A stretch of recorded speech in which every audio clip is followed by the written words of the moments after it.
Alright, this is Chris. Welcome to Into the Radius. I'm going to give you a brief rundown of what we know up to this point. We have awoke in a rundown shack. Once we were outside, a statue of a lady whose name is Katya asked us if we could see and hear her, and asked us to touch her, which we did. And from there, she led us to where we are right now, which is Vano. And Vano is our safe zone. Now, let's get into it. The whole goal of this first video is gathering equipment. I need as much money as I can possibly make in a short period of time, because the more money we have now, the less hard the game is going to be later on. We also need to stock up on equipment, items like food, medical, ammunition, any firearms we can come across, anything that can assist us. So, now that you know where we're at, what we're doing, and what's going on, let's get into it. Authorized personnel only. I don't care. Raise your hands above your head for identification. Greetings, Explorer. This message is to remind you that you are the UNPSC field officer aiding our research of the Pechorsk radius anomaly. Congratulations on your contract extension. Your security...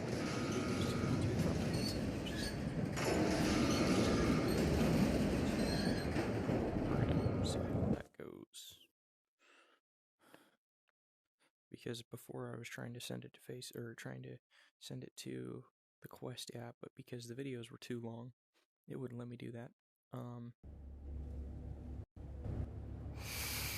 But it will allow them to directly port them to Facebook. Well, the problem is, for some reason, it wasn't cooperating with Facebook very well, so fuck it. I looked up another way, and that is to directly open YouTube on my headset, and then download the shit from my headset to YouTube directly in a video format. So, and then at that point, I should be able to just send it to you, and if you've gotten this video, then it's worked. Oh shit. There's my lighter that I'm gonna lose 8 fucking times this run. By the way, I still have not finished the story, so I have past a certain point, I have no fucking clue what's going on. The point in which I was talking about right there. I pulled an Obama and bombed a wedding. By the way, those are exceptionally important. So what we found right there was a cassette recording, a very valuable source of information in its own. We're not going to listen to them right now. We're going to wait until episode 2 and listen to them then together. Whatever it is, oh, it's fine.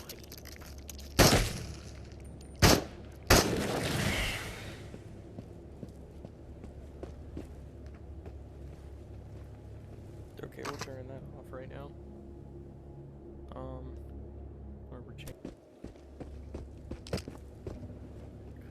Oh my god, these bodies. Stop.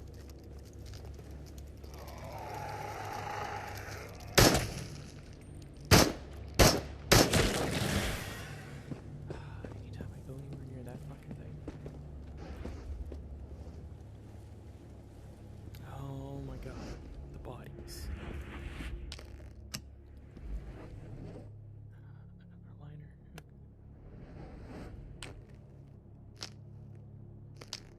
I'm not caring about sorting right now, because there's no point in sorting in this zone. Camera, I'm gonna need that for later. Frag, sell that for money. God damn it. It's gonna give me an aneurysm. Give me that, we're gonna throw that in our slot. Hi, Katya. Help me, please. That wasn't really me, just an image. I'm trapped somewhere terrible. I don't know where, just that it's dark here, and I can't move. I'm so sick of this place, whatever it is. My name's Katya, by the way. So the area we just walked through was called the Block Post. We picked up the essential mission item there. I did some looting. I'm going to let Katia explain what happened here at the block post, and then from there I'm going to show you how to artifact hunt. The block post was part of the Soviet Army's attempt to take control of the situation in the first days following the event. But the boys who manned it, there's no way they could have done anything or helped anyone in the city. They all got so sick.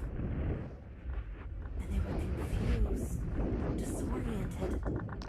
They had been preparing for war, even nuclear war. They couldn't have expected something like this. Whatever it was.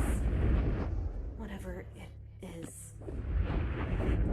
Maybe it's just the Earth. Tired of us. Probably. So you see those people? Those people are friendly. Well, I wouldn't say friendly because they don't really talk or communicate with you. They just exist.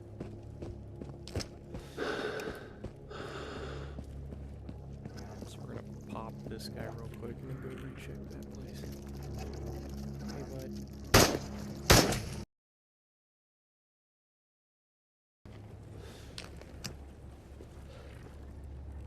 Yeah. It's gonna be handy because we're gonna get our hands on our first shotgun here shortly. Ooh, 7.62 NATO, that's good for later. We're gonna want that for later. The doohickey. Handgun ammo. More handgun ammo. I won't say no to that.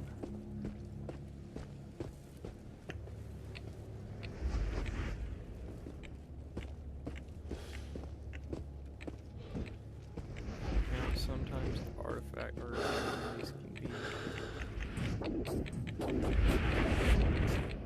be specialized locations, like they're important for reasons. Sometimes they're just nowhere, like this one, or what you're doing.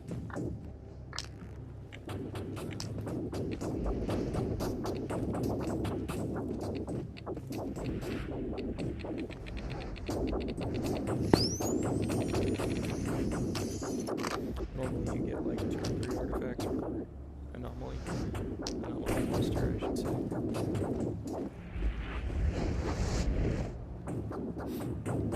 Dude's got shotgun shell.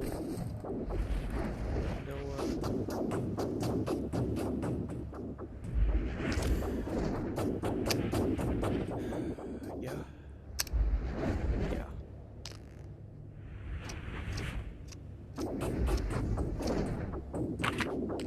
Well, that is free shotgun. So I got about 9 that we're gonna need for later. So after doing some minor artifact hunting, I decided to head to this outpost, a little mini safe house, if you will. Yeah. So, we don't know what the fuck that is. That appeared in 1987. This game takes place 2014, or somewhere between 2014 and now. So, the reason we know this is because there's a particular gun in the game, the DVL-10, a bolt-action sniper rifle, that was not made until 2014. Was not made until 2014, and that is in the game. And you may wonder, well, they could just put a gun in the game. Maybe it wasn't in that time frame. Well, that's the thing about the people that make this game. They use what's called environmental storytelling. So every little thing can give you knowledge on what's going on. First of all, it's going to bring us back to daytime, which is going to give us ample opportunity to move.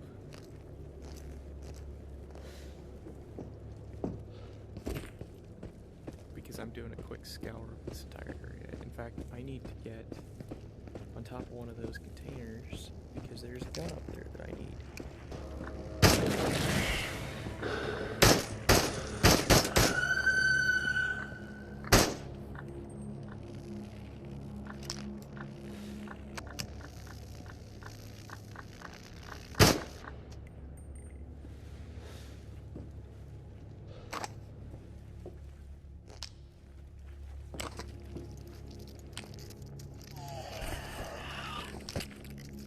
By the way, what I just picked up was not an anomaly, it was called a shard. My father was a truck driver. He'd be away for long periods of time on inner city routes. I wish he'd been away when the event happened, but it was right around his birthday. We still had unfinished cake in the fridge. Napoleon, his favorite. He taught me to drive when I was very young. We had a lot of fun. My father was the silent type and didn't spend much time with us girls, but driving was something he could share with me. Though we didn't know when or how I'd get a car of my own. I was so looking forward to that day. The freedom. And what do I have to look forward to now? You might be my only hope. No pressure.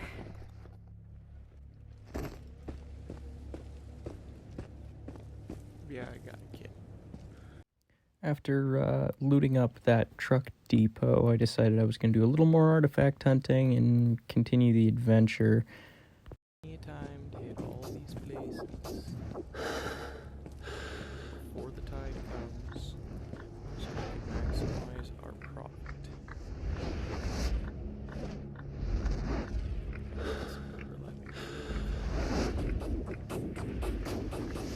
That I know there's a direction that I can go. Hitting anomalies, but anomalies are by far the easiest. So I think it's that side. Because you can just walk through them and let them deal damage. Like, that's it. This is I think technically they're called spatial refraction anomalies, but I don't care. They disassemble you from the inside out, essentially.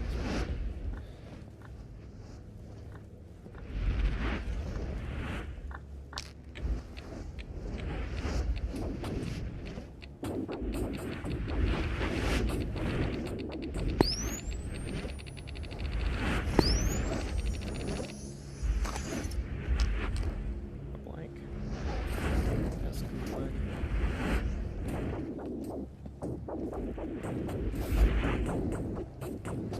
After hitting that anomaly field, I went up the hill a little way to the camp that was up there and found some pretty good shit. The excess food, the excess ammo, the excess weapons, it's all going to save us time and money later. Time's not a big issue, it's more so money. There's a lot of shit here, like for instance, wherever they just went. Nope, that's not a danger potato. Anyways, danger potato. Spotting scope. Small. That is exceedingly important.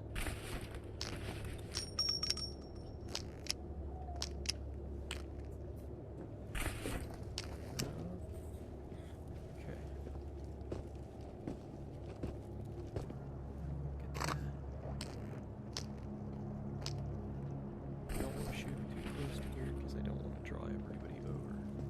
After hitting the camp, looking at the amount of enemies in the train station next door, I said fuck it and went over to the house that I knew had good shit in it just across the way. Nice fucking round, baby. Alright. Multiple other enemies down there, but squigglers or whatever the fuck they're called, the tentacle monsters.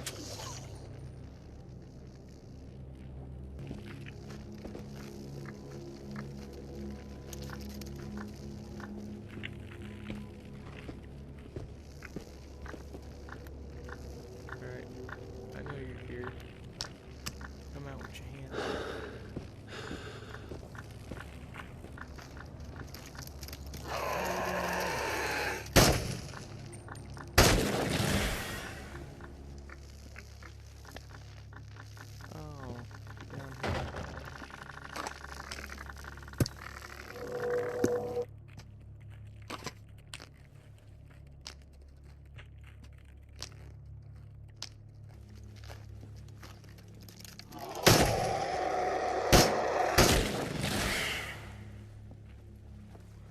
walking around out there.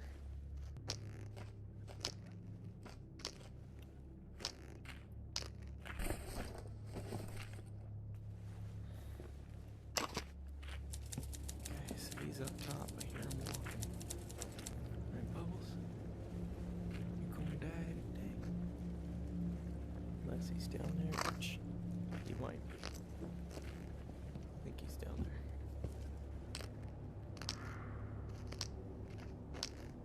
Looks like I'll spit a few rounds of 9 at him. Should solve the issue. Oh.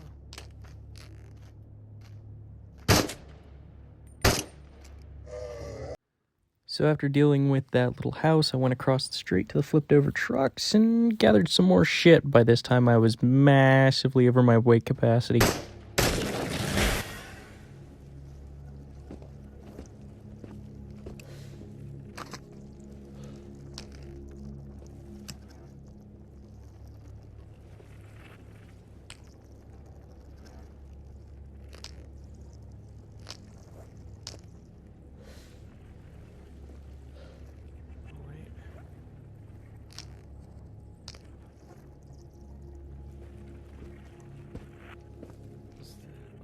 Normally a crate around here. Baby. That is some good shit. It's a lot of good shit, too.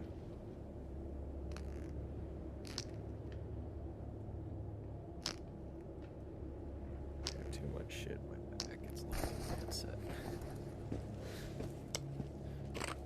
Okay. So by this time, it was getting dark and there was a safe house nearby, so I elected to go to it and wait for daytime because the zone gets very dangerous after dark.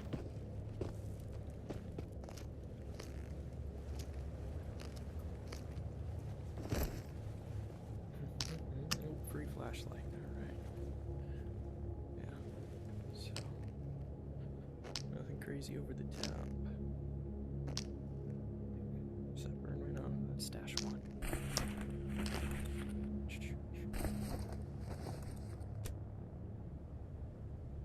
Gonna sleep till daytime.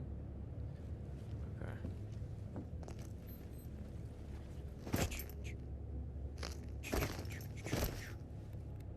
Okay. We're gonna go home. I, at this point, wanted you to listen to what they said of this case. And after that, we're heading back to base. So I'm going to the box to the environmental storytelling for me. So, United Nations Pechorsk Special Committee. Attention! This is UNPSC Emergency Guidance Recording L1-61.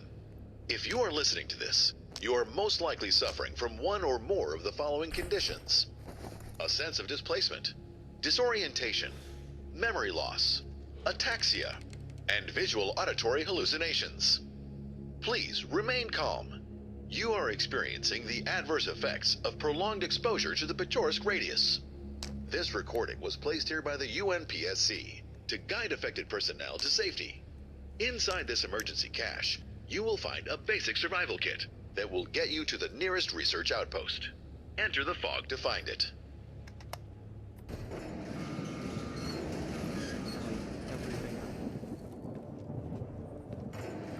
So we're going through everything. That first aid, that can be burned. Tooltips, burnable.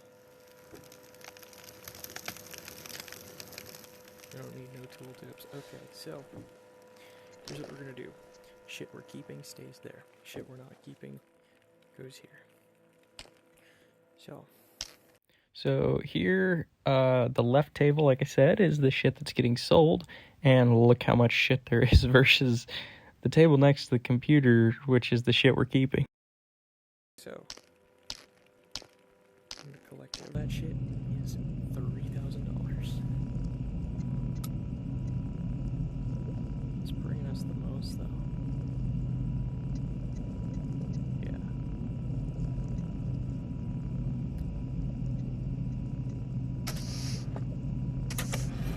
$3,370.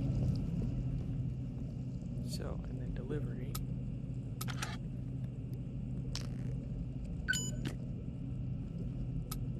We're gonna have $5,620 fucking dollars. Now I'm gonna end the recording.